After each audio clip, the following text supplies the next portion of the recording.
சொல்லாமல் நன்றியை தெரிவித்துக் கொள்கின்றேன். ஏனென்றால் நானும் தம்பி எல்லாரும் வந்து அவருடைய வீட்டில் உட்காந்து பேசியிருக்கப்போ இதை முதலாக நாம தான் இதை ஆரம்பிக்கணும், நாம தான் இதை தொடங்கணும் அப்படிங்கிற விஷயத்தெல்லாம் நாங்கள் பேசுகிறோம். இவ்வளோ பேர் இதுக்கு ஆதரவு கொடுப்பீர்கள் என்று நான் நினைக்கல, தம்பி நினைச்சிருக்காங்க, நான் நினைக்கல. அதனால் என் சார்பாக கலை இலக்கிய பேரவை சார்பாக, மருதம் கலை இலக்கிய பேரவை சார்பாக முதலில் உங்களுக்கு எனது நன்றியினை உரித்தாக்கிக் கொள்கின்றேன். பூமணி ஐயாவோடு இணைந்து பழகிய நாட்கள், கொஞ்சம் ஒரு சில வார்த்தைகள் சொல்லி அவருக்கான பாடலை நான் பதிவு செய்யலாம் அப்படின்னு நினைக்கிறேன். அவருடைய அந்த பெண்மை கலந்த குரலில் சில நேரங்களில் கோவப்படுவார். அவர் வந்து பக்கத்தில் 2 தெரு தான் தள்ளி எனக்கு வீடு. அதனால வந்து ஏதாவது கம்போஸ் பண்ணணும்னா பாடல்கள் வந்து அவர் நினைச்சது வந்து திருப்பாவையை வந்து நாட்டுப்புற வடிவில் பண்ணணும் அப்படின்னு. அதுக்காக வந்து கூப்பிடுவாரு, அவ்வளோ புஷ்பம் அப்படிம்பாரு. அப்படி கூப்பிட்ட உடனே எனக்கு பகிரணும், கூப்பிட்ட உடனே போயிடணும், போகல அப்படின்னா உடனே கூப்பிடுவார். நான் எத்தனை தான் கூப்பிடுறேன், நீ வரமாட்டேன்ற அப்படின்னு சொல்லுவார். நான் உடனே தம்பி செல்லையாக்கு தான் போன் அடிப்பேன். தம்பி ஐயா கூப்பிடுறாரு, பயமா இருக்கு அப்படின்னு அவர் சொல்லுவாங்க, இல்லக்கா நீங்க போய் தலையை காட்டிட்டு வந்துருங்க.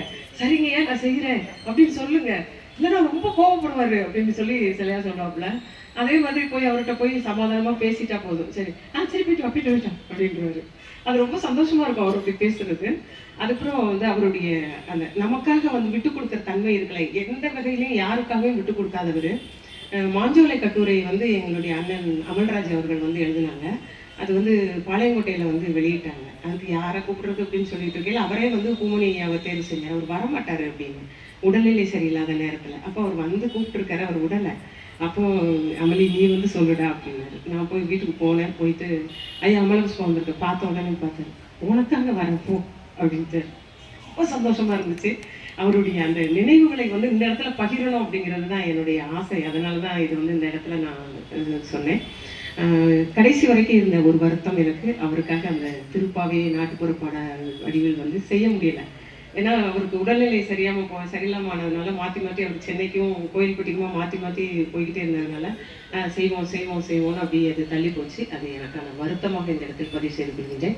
வந்த உடனே தம்பி சொன்ன ஒரு வார்த்தை, யாரும் இங்கே வந்து கண்ணீர் விட்டுறக்கூடாது அப்படித்தானே சம்பத்தம்பி வந்தவொடனே சொன்னாங்க, யாரும் வந்து கண்ணீர் விட வேண்டாம், அவருக்கான வருத்தத்தெல்லாம் நம்ம தெரிவிக்கலாமே ஒழிய யாரும் அழ வேண்டாம் அப்படின்னு சொன்னாங்க. நீங்க எதுக்கே அழ போறீங்க அப்படின்னு சொல்லிட்டு, கோயில்பட்டிக்கு இதுவரைக்கும் மழையே கிடையாது. இதுவரைக்கும் எல்னினோன்னு ஒரு பொட்டு மழையை நம்ம பார்க்கல. இன்னைக்கு துளி துளியாய் நம்ம வந்து மழையை பார்க்குறோம்னா அந்த மழை நமக்காக வருத்தத்தை தெரிவிக்கிறது என்பதை வந்து இந்த இடத்துல வந்து மகிழ்ச்சியோடு, வருத்தத்தோடு இல்லை மகிழ்ச்சியோடு பதிவு செய்து கொள்கின்றேன். ஐயாவுக்காக இந்த பாடலை இந்த இடத்துல பதிவு செய்கின்றேன். பூமணி என்னும் வரலாறு அவர் புன்னகை சொல்லும் கதை 100. பூமணி என்னும் வரலாறு அவர் புன்னகை சொல்லும் கதை 100. மாணிக்க வாசகம் இயற்பெயரு அவர் மாண்பினை சொல்ல வார்த்தை ஏது. மாணிக்க வாசகம் இயற்பெயரு அவர் மாண்பினை சொல்ல வார்த்தை ஏது. பூமணி என்னும் வரலாறு அவர் புன்னகை சொல்லும் கதை 100. ஆண்டிப்பட்டியிலே அந்நாளில் பிறந்தாரே, அஞ்ஞாடி நாவலுக்காய் சாகித்ய அகாடமி விருது பெற்றார்.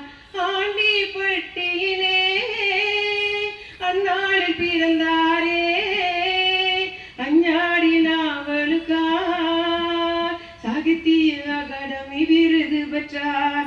கரிசல் காவிய நாயகன் பூமணி கதைகளுக்குள்ளே வாழ்கிறார். கருவேலம் பூக்கள் நாயகன் பூமணி கதைகளுக்குள்ளே வாழ்கிறார். பூமணி என்னும் வரலாறு அவர் புன்னகை சொல்லும் கதை 100. சிறுகதை மொழிபெயர்ப்பு சினிமா தளங்களிலும் தடம் பதித்தார் இவரே. தமிழ் இலக்கியத்தில் கரிசல் மனம் தந்தார். சிறுகதை மொழிபெயர்ப்பு சினிமா தளங்களிலும் தடம் பதித்தார் இவரே. தமிழ் இலக்கியத்தில் கரிசல் மனம் தந்தார். வெக்கை நாயகன் அசுரன் பூமணி விதைத்த கதை கதையில் வாழ்கிறார். வெக்கை நாயகன் அசுரன் பூமணி விதைத்த கதையில் நாம் வாழ்கிறோம்.